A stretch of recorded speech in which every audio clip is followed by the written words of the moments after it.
for joining us tonight. An East Texas city has temporarily closed a fire station because they don't have enough people to staff it.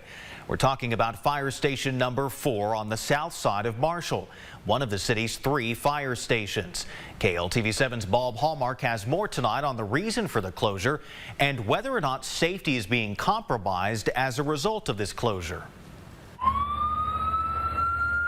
Marshall Fire is committed to providing a high level of emergency services to all residents, but staffing shortages has necessitated the temporary closure of fire station number 4. That decision to close that station was a very tough decision, and it didn't come very lightly at all. The biggest issue that we're running across is being able to staff paramedics. Chief Cooper began to notice the manpower problem during the COVID era. During COVID 2021, but the declination has kind of started gradually going down.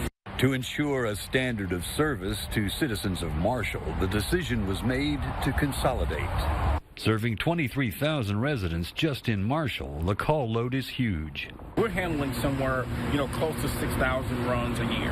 When you add the county, you add another 40, 50,000 or so other. You're running that number closer to 60,000. Staffing levels dropped to around 42 personnel at Station 4, fully staffed being 50 firefighter paramedics, and that personnel has been consolidated into the remaining 2 stations. To get a firefighter made takes about 12 weeks, but to get a paramedic made from scratch takes about a year. The answer, according to Cooper, recruit and train additional firefighter paramedics.